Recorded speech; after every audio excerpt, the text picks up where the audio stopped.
Thank you for listening to this Podcast One production. Now available on Apple Podcasts, Podcast One, Spotify, and anywhere else you get your podcasts. Welcome to Killer Gene's Stripped Down, where we talk about everything true crime and then some. You'll hear about the cases that are close to us and go behind the scenes of true crime reporting. We'll also talk about case updates and breaking news, as well as speak with some of our friends and colleagues in the world of true crime. Now, we're going to be sharing things we've never been able to talk about because certainly inappropriate to post online, but this is the platform that we can finally share it, what really happens when gathering true crime stories. So, let's get to it.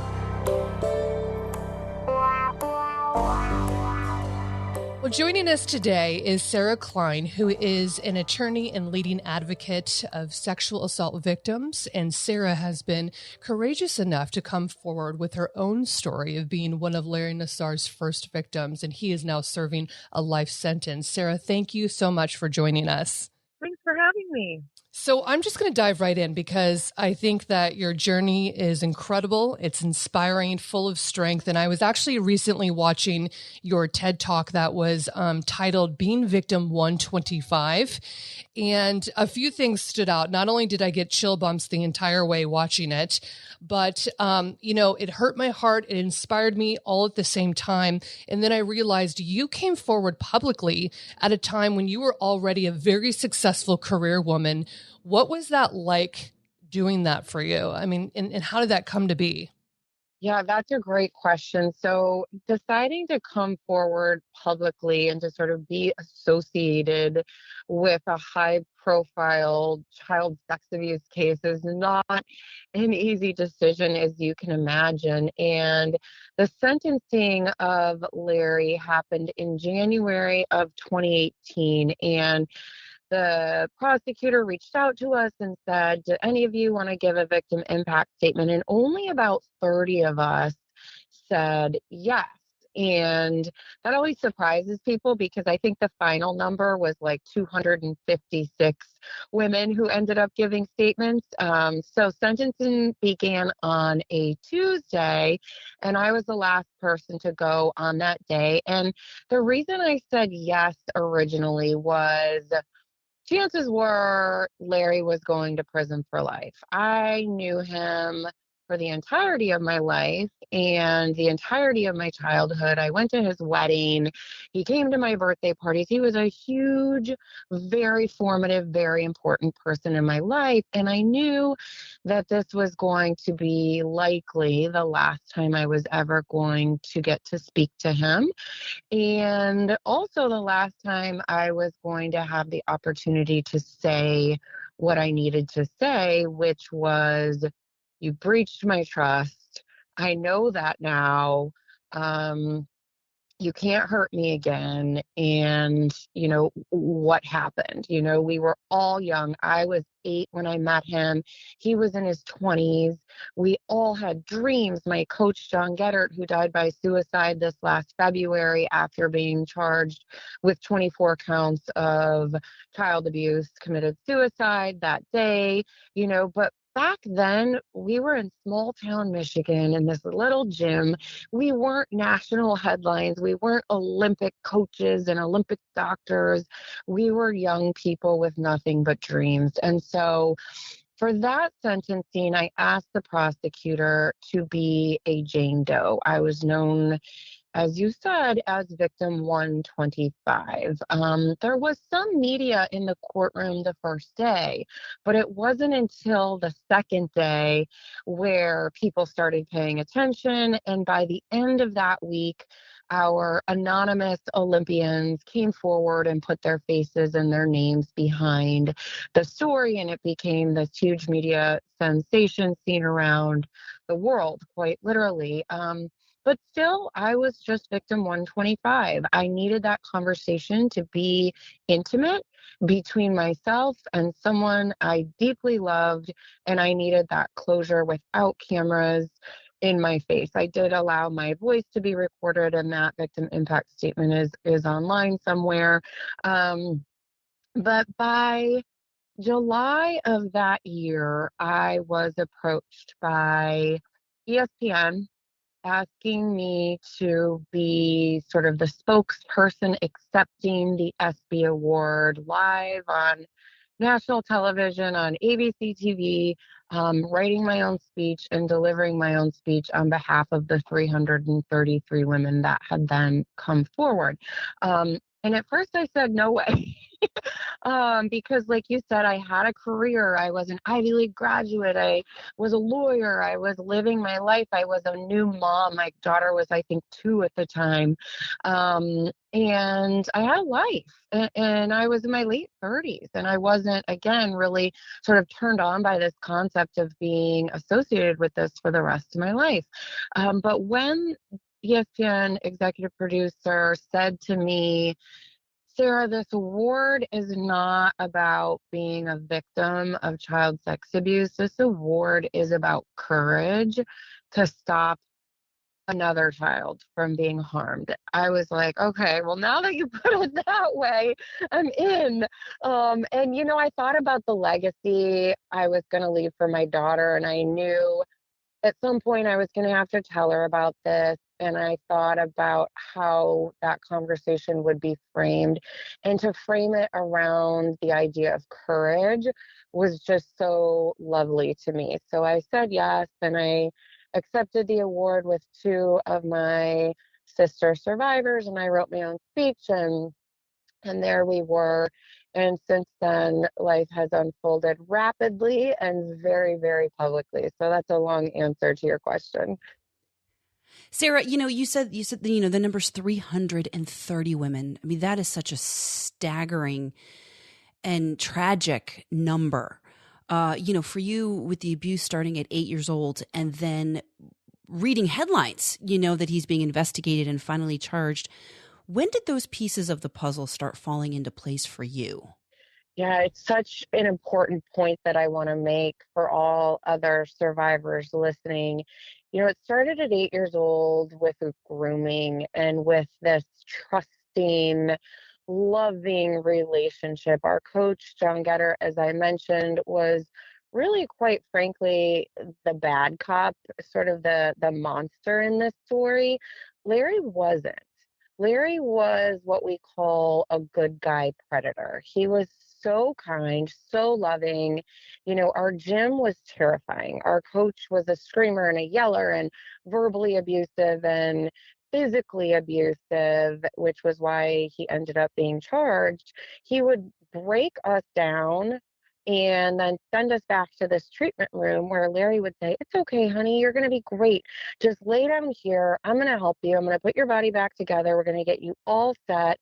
You can do this. You've got this. I'm proud of you. I care about you. Here's some candy. Here's some food because I know you're starving. And let me take care of you." And so we loved him. We revered him. We thought he was just the best. And when you're 8 and 9 and 10, your brain is not fully formed. I think about my older daughter. She's 6 years old now, and she quite literally does not know how to tie her shoes. She doesn't know. And to think, just 2 years later, there I am laying face down on a treatment table by myself in a back room, having just been screamed at and sent back there and terrified, for this adult to be so nice and so kind. I understand now, looking back, how I didn't get it. And then you have years of the same old, same old. That's all I knew. And so I equate it sometimes to a cult. Like when you're in the cult, you don't have the context and sort of the space from that situation to be able to see it for what it is. I talked to an adult who went into a cult recently. She was in that Nexium cult for 7 or 8 years. and she entered as an adult. And so this can happen even when you do have wherewithal, but when you're a child, the things are really stacked against you in terms of being able to see things for what they are. We weren't talking about sex abuse back then. We certainly weren't talking about good guy predators. And so I went about my life and saw Larry for the last time at 25 years old, law school graduate, Ivy League, not law school graduate, Ivy League graduate from undergrad, first year law student. I see Larry, we go to lunch, we talk about old times, and then we go back to Michigan State Sports Medicine, and he abuses me again. And again, I'm not thinking anything sexual. I'm thinking this is literally medical treatment. He's helping me. I didn't put the pieces together until the story came out in Indianapolis Star newspaper article in 2016. My teammate sent me the article. I saw the headline. I didn't even open it, and I'm like, holy crap. And for me, I got it instantly. It made sense to me. All of a sudden, I was a mom at that point, a new mom, and all of a sudden you're like, oh my gosh. And I can go into a lot of detail, but I won't, about how in those intervening years in my 20s and early 30s, my life was just in a slow decline because I was feeling deep down the after effects of child sexual trauma, but I I didn't have it in my conscious mind. My body knew, my psyche knew.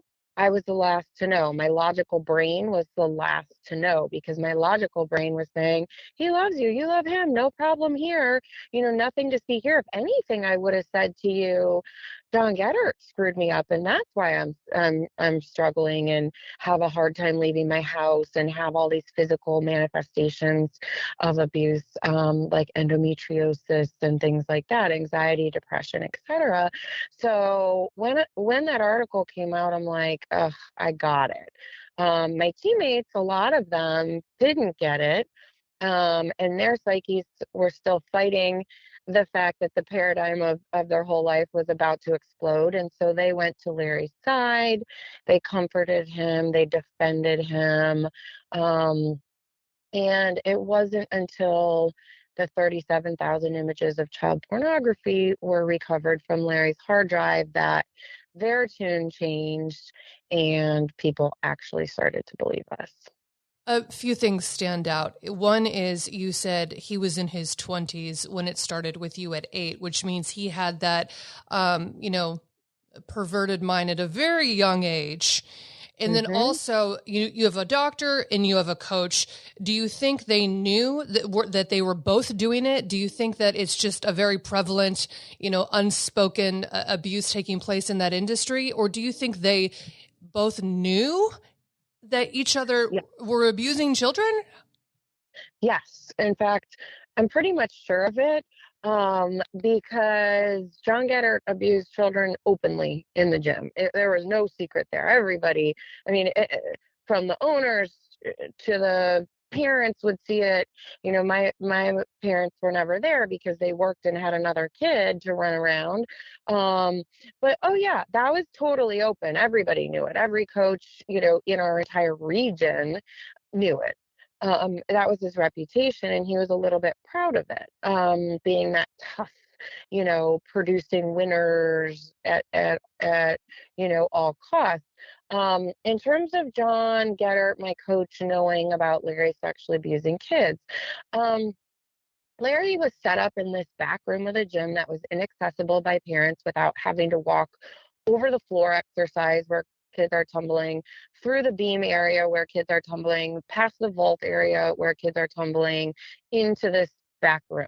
And I think that was intentionally. There were no windows in the room, and Larry was back there by himself with a treatment table, which looked like a massage table. So that was the setup. And John Geddert used to walk in, see us, see me, and I can only speak from my own experience, but I witnessed him doing this with other kids too, half naked, laying face down with a towel over our naked bottoms, and say, Klein, you're up on vault. get out here. Right. And so if he didn't know, the technicalities of how Larry was abusing us, okay, I think that's still a stretch. But to see a naked child face down on a treatment table with a grown man in a room by themselves, you tell me he didn't know what was going on. You know what I mean? And I think it was sort of a, I'll scratch your back if you scratch mine. And listen, it worked. They both made it out of small town Lansing, Michigan to the Olympics. Larry went to the Olympics 4 times as the head team doctor of Team USA, women's gymnastics, most popular sport in the Summer Olympics and the most financially profitable. And John Geddert was the head 2012 Olympic gold medal women's gymnastics coach of the Fierce Five: Allie Raisman, Jordan Weaver, Gabby Douglas, Kyla Ross, and Michaela Maroney. And so it worked to a certain extent until it didn't work. And they both ended up charged, criminally charged. But that's how these people get away with this stuff for decades, is they help each other for self-serving purposes. So you look at a case like Epstein, you look at a case like Weinstein, you look at these high-profile cases where people, and even non-high-profile cases, where predators are able to get away with this stuff for decades, and people go, well, how? You mean to tell me nobody knew? No, everybody knew. And the adults in positions of authority did nothing for some purpose, whether it be their own reputation, their own fear, their own psyche denying what they knew to be true. Mostly we see it being about brand, reputation, money, sort of self-serving career gain, not wanting to upset the apple cart. And that's how we keep seeing these cases in the news over and over and over again. I joke with my clients, and it's not funny, but it sort of is. It's like a new client calls me up and tells me their story like it's the first time I've heard it. And I'm like, same set of facts, different town, different God-like figure.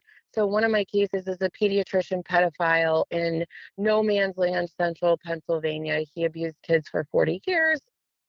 And he pled guilty and is in prison the rest of his life and probably abused thousands upon thousands of kids. We know of hundreds. On the school board, just like Larry, big churchgoer, just like Larry, pillar of the community, just like Larry. Everybody loved him, just like Larry, right? It's the same profile. And so everybody has them up on this pedestal so that when they do sexually abuse the child's very confused. And when the child comes forward, the adults around that child say, no way, they would never do that. They would never hurt a fly. My mother to this day says Larry is the person you would drop your kids off with. He was that kind, that loving, that trustworthy. And they groom your whole family. They're not just grooming you. Larry was a figure in my family that we loved and trusted. And so I hope some of these things, sort of stand out as themes for people to look for in their own communities, because I hate to say in the work that I do, this is happening in your community. I don't care who you are, where you live, socioeconomic standing of your community, private school, public, it doesn't matter. It's happening in your community. And so really, really take a look at these themes and remember the concept of a good guy predator.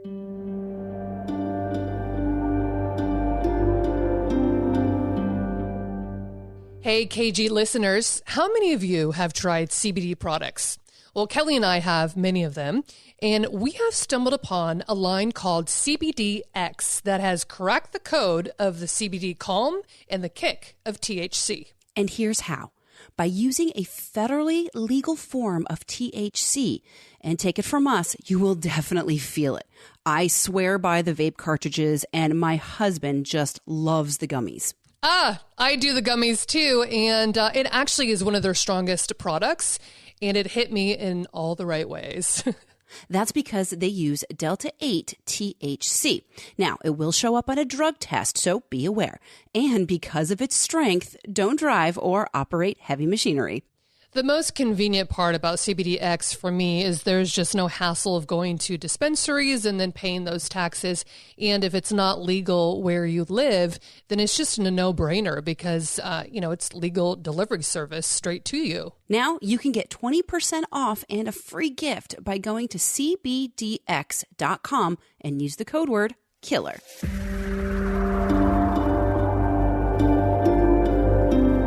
Sarah, you talked about how he came to your birthday party. Your mom drop you off with him and feel safe for hours. So when you found out what him and Getter were doing, it must have felt like a wolf in sheep's clothing the entire time, right?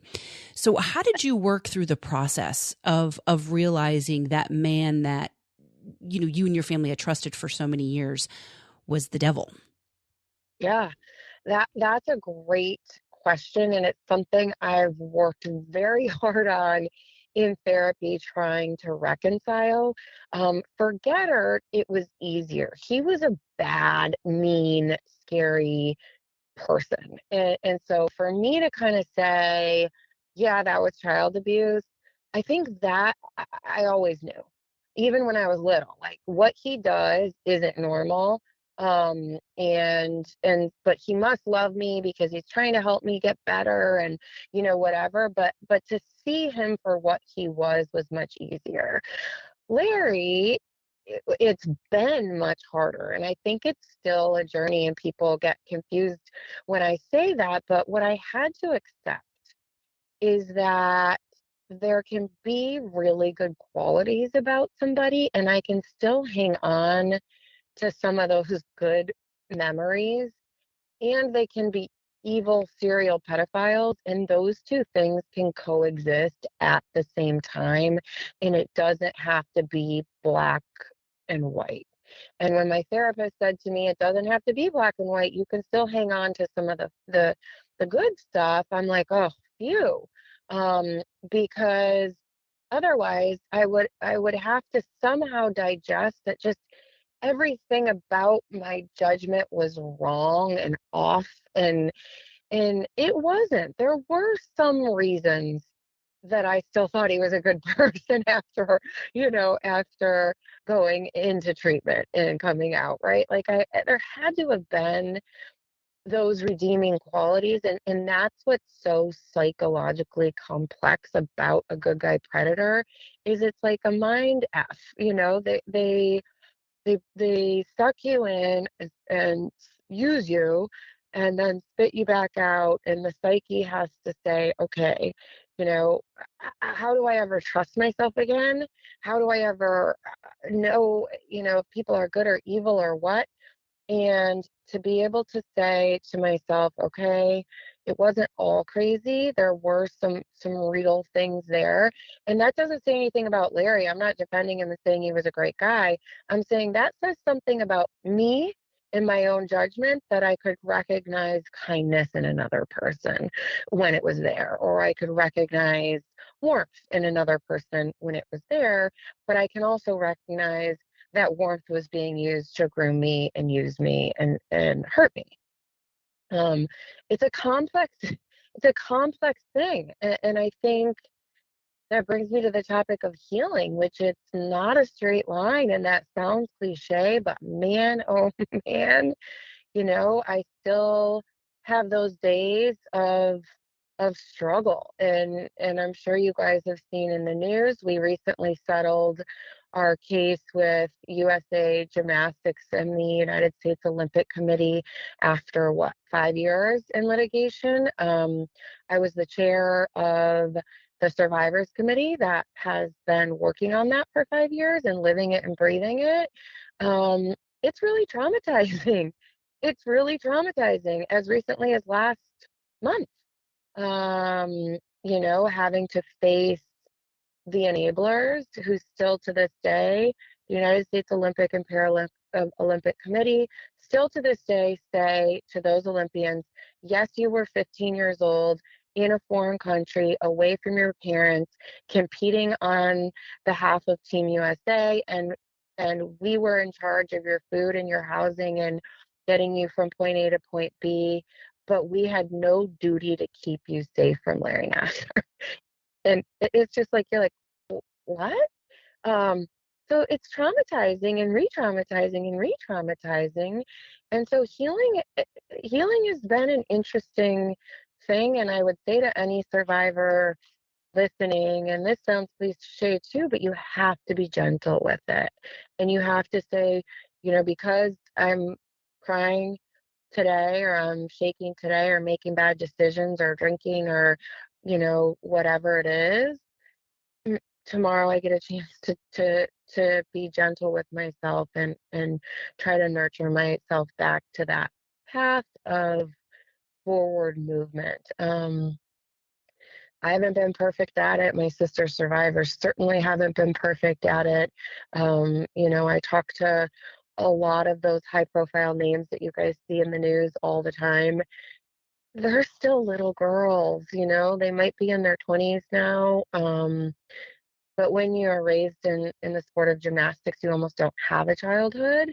And so they're getting to figure out their senses of self now for the first time. They're little girls dealing with a lifetime of trauma and unpacking that. So healing, I have not figured out. I actually see that emotional confliction with a lot of the family members I've talked to of killers, where they accept what their family member, loved one has done, the horrific things they've done to society and people, but they still have that love and own their own experiences of something completely separate from that darkness and associated with guilt. And I get being torn emotionally when you have some good experiences and then it is overshadowed by darkness. And what's so powerful about you is your vulnerability. I mean, not only being an advocate and an attorney now, but your vulnerability in sharing your story, which the most powerful thing that we have in society is sharing and connecting with others, right? And I see a lot of victims of sexual assault and rape that aren't ready to come forward like you did. And I actually have friends that were raped from dating apps, and they come to me and I'm ready to kick down doors and help them fight, but they're not ready to speak up and come forward, which is frustrating for me, but it didn't happen to me. And I'm sure you come across, dozens and dozens of victims like that. What do you say to the women that don't have the courage yet? They want it, but they don't have it and don't know if they ever will. Man, it's such a hard thing, because something like a rape, any sexual trauma, is paralyzing. And so, yes, there can be, backlash when survivors come forward. And I think as a society, we're getting better about that, but there's still backlash. There's still, sort of victim shaming and slut shaming and that kind of thing around coming forward. But there's also that sort of paralyzation that occurs where it can feel like a true uphill battle. And listen, our criminal system is wildly flawed when it comes to dealing with survivors. The laws aren't great. We're working on that. The laws aren't great. The number of cases that are able to be prosecuted, that the prosecutors actually take, the percentages are low. So it's an uphill battle, which can feel very insurmountable when you're traumatized and when you're paralyzed. And so I would say to them, all in due time, taking care of yourself first is the most important thing. Getting into therapy, talking to other survivors, not holding that burden alone. Whether you talk to law enforcement or not, or lawyers or not, there will come a time to have to make that decision based on the laws in your state, based on statutes of limitations, right? So eventually you're strong-armed into having to make that choice. I'm also working on getting statutes changed because, in my view, there should be no statute of limitations when it comes to sexual trauma, especially sexual trauma of a child. And we're getting better at that too, but still not great. But so that timeline's sort of forced on you, but otherwise, all in due time. The most important thing is to not carry that burden alone and to not believe that there's anything wrong with you or that you did anything to deserve this. I always tell my clients when they call me and tell me their stories, many of whom are telling the story for the first time, I tell them, I believe you. You are not alone anymore, and you did not deserve this. You did nothing to deserve this. And a lot of times they burst into tears because they've either been really hard on themselves, or they believe society's going to judge them, or nobody has ever said those words to them before. And so I think that's the most important thing. Come forward if and when you're ready, understanding that laws do impose deadlines, unfortunately, about when you come forward, but otherwise don't carry this burden by yourself.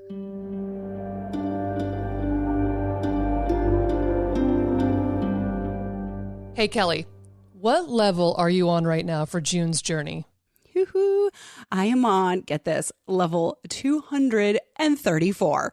And I am crushing it and I am loving it. Yeah, that's insane. Okay, I definitely need to catch up. You're way ahead of me, and I will because it is the ultimate whodunit, playing June Parker, an amateur detective investigating a series of mysteries, which, has me hooked. Well, yeah, and that's absolutely why I love it too. It's right up our alley. And the game is aesthetically gorgeous because it's set in the Roaring 20s, which, as you know, is an era that I absolutely love. And you get to use your observation skills and problem solving with vivid selections.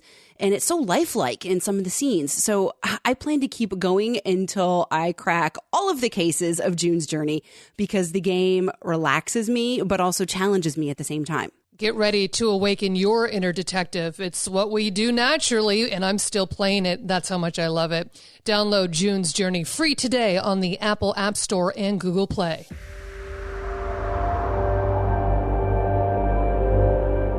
Sarah, so Nassar was sentenced in 2017 to 60 years in a federal prison. And then additionally in 2018, he was sentenced to 175 years in Michigan State Prison. When we talk about true crime, we talk about the word justice a lot. Do you think that with those sentences, justice has been served for Nassar? And part two of the question is, do you think that you were robbed of justice by John Getter committing suicide? Yeah. So in terms of Nassar as a single actor, yes, I believe justice was served because I know he can never hurt another kid. And that was what justice looked like, at least for me, in terms of Nassar as a lone actor.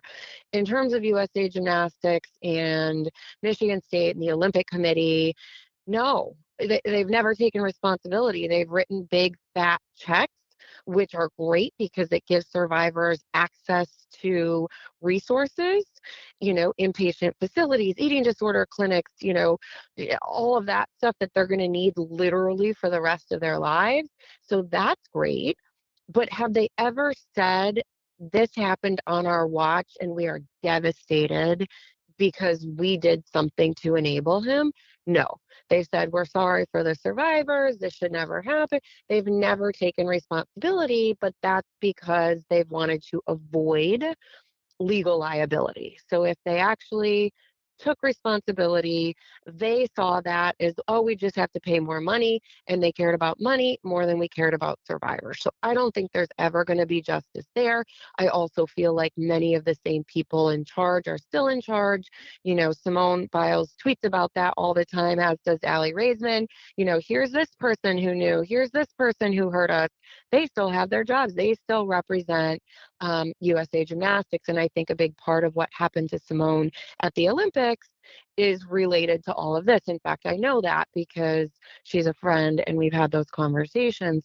In terms of being robbed, with John Geddert, you never want somebody to to lose their life. I don't wish that upon anybody or his family, kids, grandkids, etc. I do wish he had to sit there and suffer. I do feel like we were robbed in some way.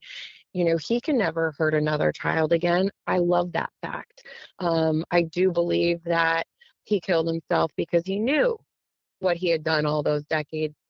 All he ever did was hurt kids. All he ever did for decades was break our arms, step on our toes, scream at us, spit at us. He wiped my face in my own vomit when I was 12 or 10 or something like he was a bad guy and he knew he was a bad guy. And so he killed himself instead of facing the music. But I also believe he was the ultimate arrogant prick, narcissist, above the law, jerk.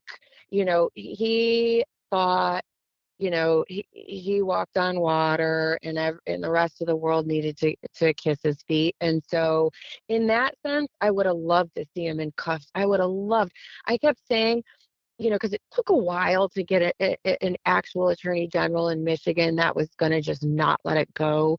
We got this fabulous female attorney general named Dana Nessel. She's a hoot. And she's like, I'm not letting this go. This guy's a bad guy. We've had enough report. We're going to figure it out.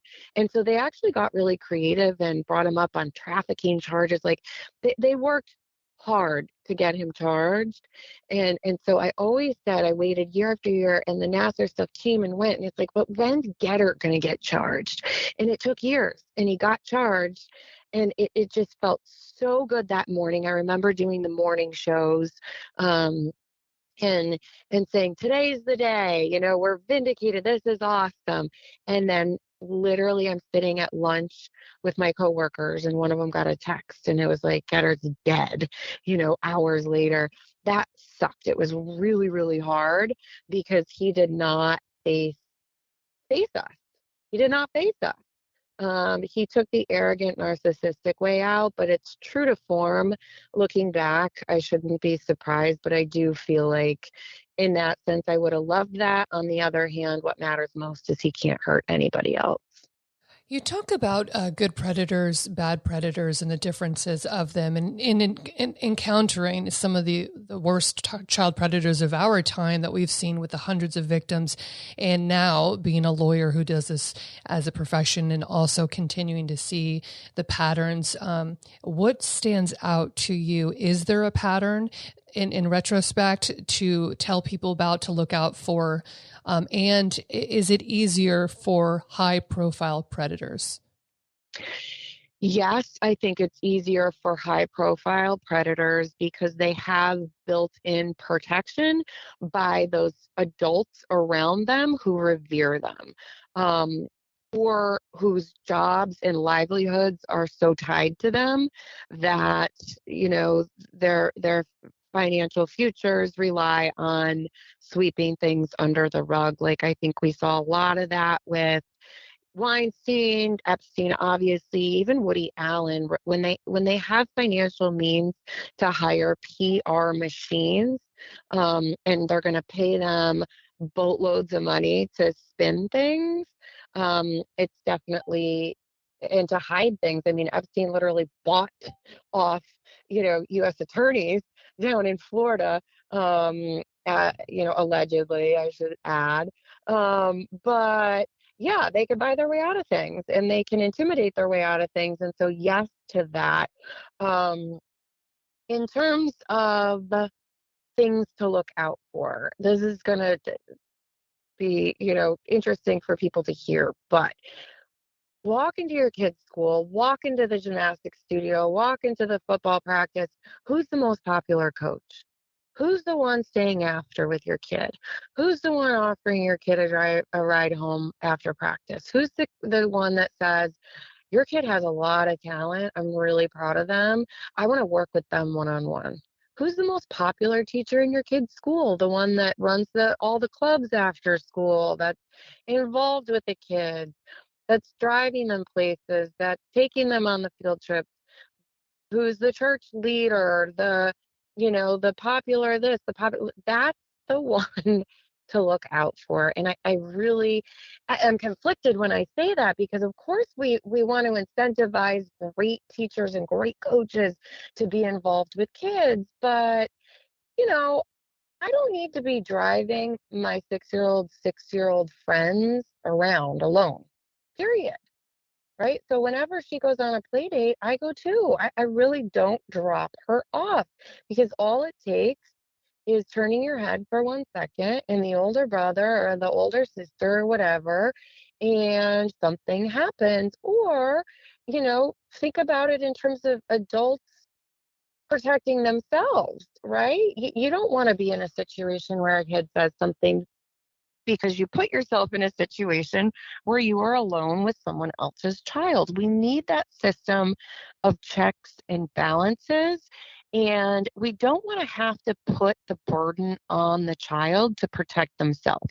Obviously, we want to give the child all the tools. So, using proper terms for anatomy in a child. Devastating anecdote. This is real. A child went to school, a little girl, elementary school, and she said to her teacher multiple times over multiple months, "My daddy's eating my cookie. My daddy ate my cookie last night." And the teacher completely missed it. And it was because the child was taught that that the word they use in their home for vagina is cookie. And so the child was attempting to disclose. Finally, they caught on, but that was months later, after the child had been abused, God knows how many more times. So, my 6-year-old knows the word vagina like she knows the word elbow. Not teaching our kids to be stigmatized about, to have some stigma around their bodies or their sexual organs. Super important. But the burden shouldn't be on the kid. And thankfully that elementary child kept attempting to disclose. But statistically, you disclose once or twice to the adults around you, and they don't do anything or believe you, they don't keep trying. They get the message that doesn't matter. And this girl was trying to say what was happening to her. And so we as adults have a duty to not put our kids or the kids around us in positions of this kind of stuff ever even having the chance to get life. If your kid never rides around alone with their coach, the coach is never going to be able to abuse your kid. But likewise, I'm not going to drive somebody else's kid around. I know I'm not a perpetrator. I know all the signs. I know everything about this topic. I'm the safest person on the planet. But I'm not going to put myself in that position or put the child in that position of being alone with an adult that's not their mommy or daddy. I'm just not doing it. And I think you nailed it. And not only am I learning a lot, but, because I'm not a parent just yet, but that is very practical, day to day, down to, the little things that people don't even think about. I mean, the story with the cookie and the anatomy of the child is traumatizing. And the way you describe how to just, properly describe a child's body to them, that is a small safeguard as they grow older in life, and I don't know, I know that it's tough to say, be on a lookout for people that are too nice and too cozy into a talented kid, but that's how society has become. And we have to be vigilant and alert. And I think that is the best advice. I've never heard advice like that. It's very unique. And I think it's powerful, and it needs to be done across the board. I think it needs to be taught in schools. Yes, absolutely. And, I think about what kind of sex education or, conversations like this I had in school. It was like, you start your period when you're 12 or 13 or whatever. Like, here's how to use a tampon. It was so not geared towards safety. And it doesn't need to be taught from a perspective of fear. I'm not going to instill fear in my child. She doesn't deserve to live like that. I'm going to instill confidence in my child. I'm going to talk to my child. I'm going to teach her that what she says matters. I've taught her that we don't have any secrets. And so we've differentiated between surprise and secret. Those are two different things.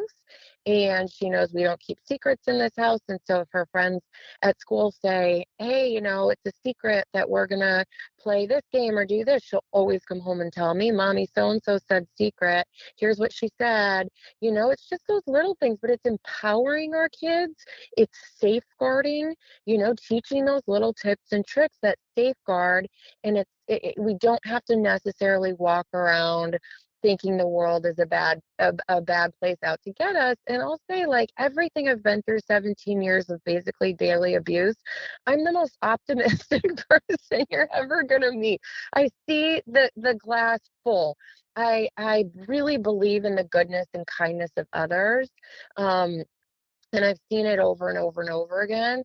But in order to have all the goodness and kindness, we just have to do our part in keeping the world as safe as possible. And that's having these tough conversations like you guys are doing on your show. It's talking about this so that there is no stigma attached. I can't tell you, I walked into my daughter's Christmas school choir concert, and two moms that I don't even know, I've seen a little bit, but have never met, walked up to me crying, disclosing their stories. And it's like, cool, good. I love that. I don't look at you any different. I'm so sorry for what you went through. Let's talk about it. Let's raise our hands. Let's say that happened to me too. And so it becomes normalized so that predators out there realize we're not afraid of you. And if you hurt us or hurt a child, we will do something about it. And if we can all sort of approach life from that empowered place, as opposed to that fearful place, or even more prevalent, putting our head in the sands and not believing that this is going to happen in our community or our schools, we can leave the world safer than how we found it. I deeply believe that, and I could not listen to the stories that I listen to day in and day out if I did not really believe that in my heart of hearts. Well, Sarah, I think this is one of the most important episodes we've done on Killer Genes Stripped Down. And I really hope everybody takes what you said and the message to heart. So thank you so much for your time, and thank you so much for your bravery. I was just thinking that, Kelly. It's an episode every parent needs to hear. Everyone needs to listen to. And you give me goosebumps every time you talk because you hit home so hard. And I'm so grateful that you exist in the society and you're fighting for all of us and the victims. Thank you for being on the show. We really appreciate it. Absolutely. I have two little girls, and I figured if I don't do it, I don't know who else will. So I will keep doing it, and I will always say yes, and I will keep showing up. And I appreciate you guys for tackling this difficult topic. Thanks everyone for listening. Follow Killer Genes on Facebook and on Instagram. It's at Killer Genes, the podcast.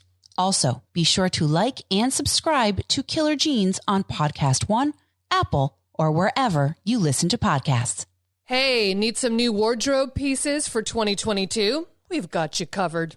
Check out our line of exclusive Killer Genes branded apparel and accessories, only available at shop.podcastone.com. Because we all have killer genes. Hi, I'm Caitlin Van Mall, host of I Survived. If you enjoy I Survived, we are excited to announce a new launch. Starting November 15th, we'll be reposting our classic episodes from Season 1 of I Survived. We hope to reach a whole new audience with these important stories of survival. And for those of you who have been with us since the beginning, we think these powerful episodes warrant another listen. Starting November 15th, look out for those episodes and more news from I Survived.